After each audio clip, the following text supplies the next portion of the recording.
30 minutes? That is awesome. That's all I need to wrap it up.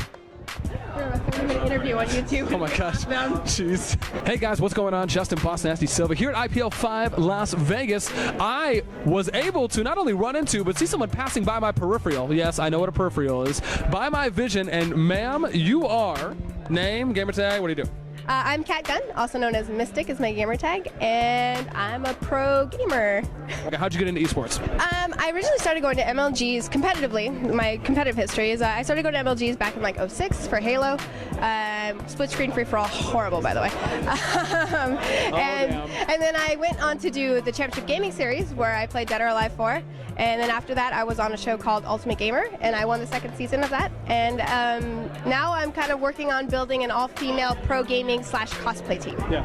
Okay. Which is? Less than 3, or LT3. Yeah. The logo. I remember when you guys first came out with that. It's like the. We're gonna do like a figure out a gang shine thing. Yeah. How to do it? Yeah. We're like. Okay. Is that the closest you've come up with? I don't even. I'm gonna offend somebody somehow in some random way. So. It's like, oh my God, they threw. She threw up Oakland. At Ultimate Gamer. Let me ask first and foremost, how did that even come to be? How did you get casted for that? I actually game tested the first season of Ultimate Gamer because my family is kind of known for being all gamers, and they called us down because they needed game testers, but they needed them for every game. Yeah. And so we all carpooled 4 of us, and we game tested the first season. So I ran into Kelly, who's on my team, and I game tested her in Halo, and pretty much helped them decide the first cast. And then the 2nd season, CGS just ended, so I was out of a contract with CGS, and then I was able to try out for the 2nd season, and they pretty much just threw me right into like the finals of it, because they knew, they were really impressed when I was there game testing all the people in Halo, because they're like, wow, she's beating everybody that's going to be on the show. What's going on? You know, so except for Kelly, of course, it was really close. I think it was like 10-8, and she beat me. One of the very few people to beat me that day too. Yeah. So a feat in itself to beat Gunn here, and only ever done by a female, not another sausage. So how do you feel, all you men out there? After Ultimate Gamer, how was it for you? I mean, how was the feeling of not only winning, but what were some experiences or moments that maybe came after that? Was there stardom and people hitting you up on the streets? I mean, was it that kind of stereotypical? Yeah, no, it's interesting. I kind of expected, because there was going to be a 3rd season, but we didn't know that for the longest time. So I thought I was going to be doing some promotions for the 3rd season. I was also supposed to be representing WCG, but right then was the big crash of console gaming. Yeah. Like PC took over, League of Legends, StarCraft, that whole thing. Console recession? Yes. Yeah. So I guess fell into a hiatus at that point because I kind of just was expecting things, because Ultimate Gamer popped up, CGS popped up, so I'm like, okay, something will pop up. So nothing really happened, and I tried StarCraft, I tried League of Legends, and I'm like, it's fun. But so now I figured out like doing a female pro team thing allows me to kind of have access to being the Ultimate Gamer, but with a bunch of girls. So yeah, it's kind of interesting. Okay. What was the idea behind the start of LT3? What was the mission statement? What did you want LT3 to be when you started it? Well, I was actually a part of PMS way back in like 2006, and I was also an honorary frag doll when they were competing at MLG. And I kind of got an idea from seeing them and watching them develop of kind of what I wanted to do myself. And just kind of how they're trying to be more competitive, that's my aspect, but I kind of wanted to be the EG, but for girls. What are some goals for LT3 that maybe you have, or at least for the future? A couple ideas that I have is doing like an all gaming house thingamajig, I don't know what you want to call it, like the EG layer. And I want to basically have like a cosplay wing, and I want to have my gaming wing, and then all the girls can kind of funnel through that and have their training sessions and be able to kind of focus more on getting because it's so much better when you're in person to be able to get things done and so on and so forth. And that's kind of just one of the focuses for like maybe in the 2-year future. I don't know how far along that'll be. I mean, it could easily happen soon, but right now I just have a lot of personal businesses that I'm running. I have like a gaming business, I have a printing business. So I'm pretty busy, and I'm just trying to build the foundation right now. I like that, building the foundation. Now that's what, I mean, more so a business term. We don't really hear that a lot from gamers. I mean, a lot of these gamers are like, oh my God, what's a business? Wait, I can do these things outside of competing? Oh, there's life outside of, in front of my TV and my mom bringing me Hot Pockets. So what else are you into? You said some of the businesses. What's going on there? I actually have an RC track. I don't know if you know about. I saw pictures. That thing looks freaking awesome. I saw you standing there, and it was this one picture you were standing, and you had the remote control, and you were just like smiling at I don't know where, but that it was.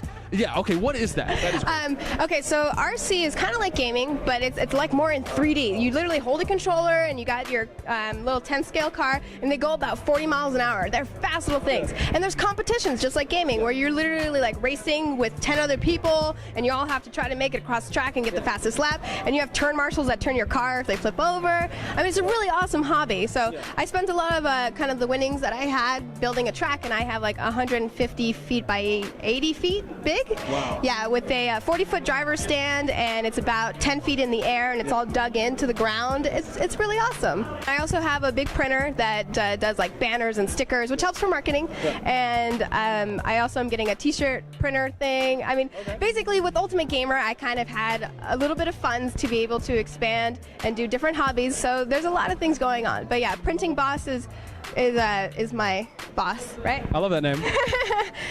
Yeah, that's the name of the printing thing, and it's pretty much to help create, you know, things like I've made big Zerg stickers to go on the wall and so on and so forth. But yeah, it's a lot of fun. Not only do we love the name, as I said, that's awesome, and not only because my first name's Boss too as well, but when it comes to that, They named you that. you know, so When it came out there. that would have been awesome. So actually, funny story real quick, I went to the DMV, initially before I went, I called, and I asked them, I said, hey, can I change my middle name? And they said, yeah, you can. And so I was like, okay, what are the requirements? What do I have to do? Like, there's a fee. And I said, okay, so can I change it to BOSSNASTi and have it be 2 words? And can I capitalize and do it like this? They're like, yeah, sure, you can. I was like, oh my gosh. So the contemplating is all. Trolling you, right? They were trolling you. They were like, what? So they're like, what? Who are you? They probably thought I was some creeper or something with like some word terminology. But so yes, the idea has been there of me wanting to change my middle name officially. But then my parents might disown me as their child. So I don't know if I want to be disowned quite yet. So Printing Boss, was that company started up by you, or was that something that you went in with other people? And is it something that's like going to be for esports? Was that the idea, or what really for? Yeah, I've been helping out like a lot of other people who need t-shirts or like stickers made, but right now it's kind of its own. I get a lot of local businesses that come and ask for banners and stickers, so it's definitely something that I knew was a great marketing tool. And also I just kind of like working from home, and it's something that I can do from home. Yeah. So potentially for teams and organizations that want that kind of media or that kind of, I guess, content for them when they come out here, or peripherals, accessories, better yet, when they come out to esports events, or even if they're going to promote themselves like on their car, like, you know, you can make like a little car wraps. Oh yeah, okay. I could totally do car wraps. Yeah. This thing literally prints everything. Like, oh, it's so awesome. That's why I really liked it. And it was actually a friend of mine, Austin. He was the one who kind of started it, but he was also the one who helps me out with the RC track. Yeah. So it's definitely a business partner of mine that we've been going into this and working it out. So he takes care of it while I'm at these events and stuff like that. I'm sure, once again, that a bunch of esports teams would probably be interested in that, wanting to be able to go somewhere that not a lot of people are aware of and be like, oh, awesome, I can go and get all my accessories, I can get all of my banners, I can get everything really that I would need for my team. And every event always needs new stuff because it's a new event. And that's why I recently got the t-shirt printer too, because I love making t-shirts, and now I can make my own TARDIS strap. So is that what this is? No. Okay. But that's the idea of going with it, is that I want to be able to kind of custom make my own things. And I don't know if you've seen like the R2-D2 dress and like this TARDIS dress. I have not. No, you haven't? Oh man, Jessica Nigri was wearing it. It was so awesome. Yeah. But it just seems as though there's kind of an indirect stereotype that comes along with Grow Gamers that when we're at Dallas, it's almost like you guys have to be very careful in a sense and almost hold yourself to a higher standard than most, especially the guys, because almost any little thing you guys do will get nitpicked. Right. Does it seem that way? Is that kind of the, I guess, stereotype that it kind of feels from guys? Yeah, I'm glad you kind of noticed that, because it definitely is a little bit harder for girls to get. Right. Girl pride. Sorry, go ahead. And it's kind of been hard, you know, gaining, especially just being a businesswoman. Just in general, like trying to be a boss. Yeah. You know, it's very hard. It's trying to be a boss. It's a very fine line to walk. But the intentions of LT3 is to try and give the image of what I believe is a professional girl gamer that's not only extremely passionate about the game, but can kick your butt better than most, if not the best. So. I gotcha. Okay. Yeah. So it's almost like you're just molding future bachelorettes for us guys. They keep asking me that. I'm like, we need more like you, and I'm like, I'm creating. This is my clone machine in a sense. Yeah. I'm just saying, because I mean, I would love to wifey one of those females, without a doubt. So find that you guys are trying to do something at this higher standard, and you're really trying to promote yourselves and put yourselves in a more professional light. It's awesome because, let's just be honest, there's not too many out there like you. Yeah, no, they're out there, and that was kind of the intention of LT3 is first, awareness. Right, exactly, awareness. But not only that, it's going to help have a funnel sense, because it's not like the difference between us and Fragdolls is Fragdolls play specifically all females on their teams. But for instance, like Kelly and I are going to be doing Call of Duty and Halo events, and we're going to have 2 other guys on our team if we don't have any extra girls at that moment. So we're not restricted to being all female when we play. It's just I feel that the most fun I've had is going to events. And if there's anything I can do to help others get there, and especially females, because we are naturally shunned away from gaming with the harassment we get and so on and so forth, that's kind of my intention. So I think that'll work out. And I was even tuning in when a bunch of the EG people came over. You guys were doing that dance party. That was that was a little different, because the EG guys weren't really gonna dance, and I'm like, okay, but it was fun. It was fun. I think Idra backed out. I saw him and he got up and then he sat back down. He's like, nah, this ain't happening. Yeah, mastermind right here of that. I'm like, hey, just troll him, because the whole chat was just like, make him dance. So yeah, it was a lot of fun though, and it is cool because it allows us to kind of get involved with the other teams and cross, like Anna Prosser is part of EG. So yeah, there's a lot of great girl gamers out there, and it's kind of just about getting them together and getting to these events. When it comes to the future for esports and competitive girl gamers, where would you like to see us at for girl gamers themselves? I don't know. This is a little bit of a touchy thing, because I personally believed that females should have their own tournament. Not necessarily saying that they're not as good, but in real life, if you look at tennis, there's an obvious difference of muscle mass, so you have to separate it. But I believe there's difference in mind. I believe that we're wired differently, and that girls may not necessarily be able to I don't know how to say it, but it's you have your time of the month, and we have none of that. Yeah, you could call it that. Perhaps we're better at that time or something, because they're like more aggressive and like want to kill you. You like turn into the Terminator, and it's just like, bam, here's your arm. I love it. Oh my gosh.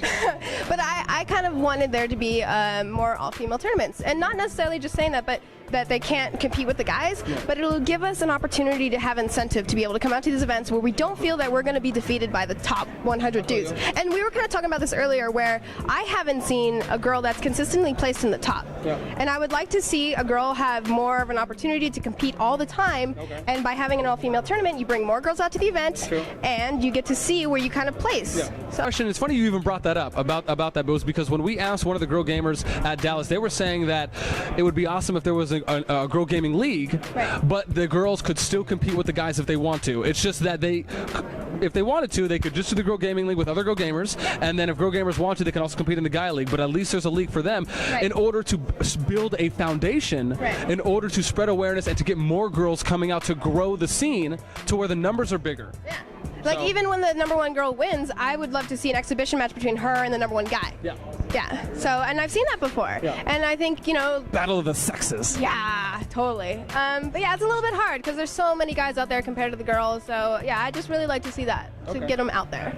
With the future LT3, what games are you guys looking to get into right now, and maybe what else is going to be happening in the future? Well, currently we have a few divisions. We have League of Legends. We have Call of Duty and Halo. We have our shooters.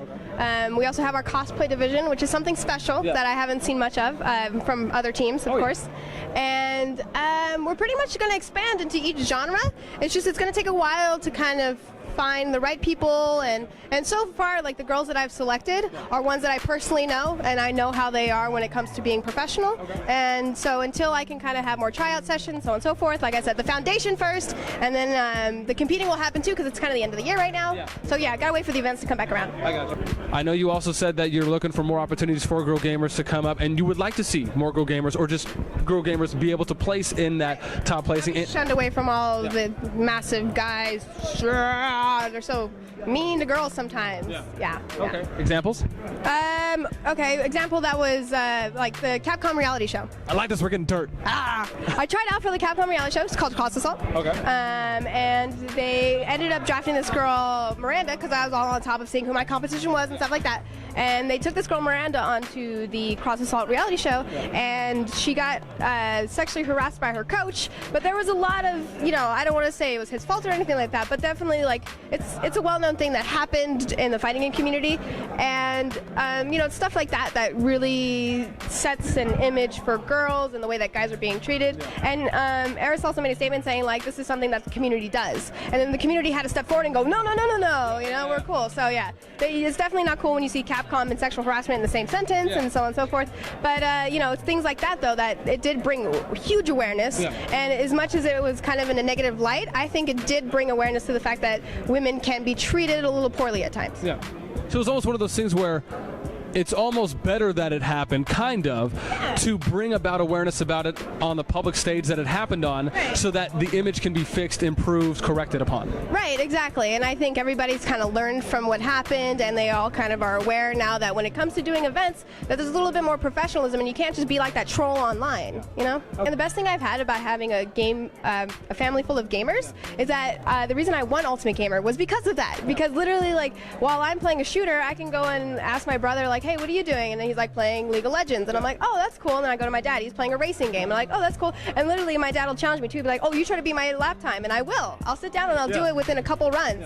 So yeah, I've always had that challenge within my family, and it's helped throughout competition. And I think obviously having that with girls, we can all support each other, and we can all be, you know, backbones for each other and help just mold something that we believe in. But just the diversity of being able, and the versatility of being able to play so many different games like you can.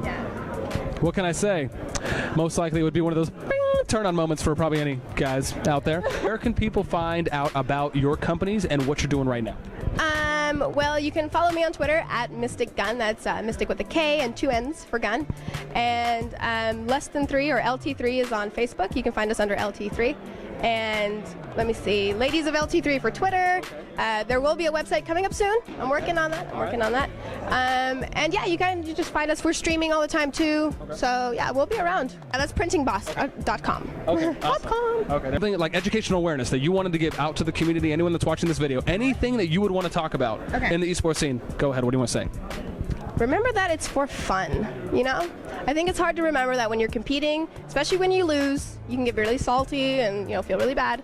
But just remember that it's for fun, and that gaming is a great thing beyond just like trying to be the best. That gaming is also a great cognitive learning skill. It keeps your hand-eye coordination up, keeps your brain smart, keeps it fast. I mean, there's so much more to gaming that, you know, we need to not just keep focusing on like being the best and #1, but just, you know, have fun and play nice. I got it. Wise words here from Cat Gunn. Once again, Cat, thank you so much. I appreciate the time and the interview. I hope you have a great rest of the weekend, and definitely good luck to LT3. I'll be looking out for what these ladies are going to be doing in the esports scene. Big things to come.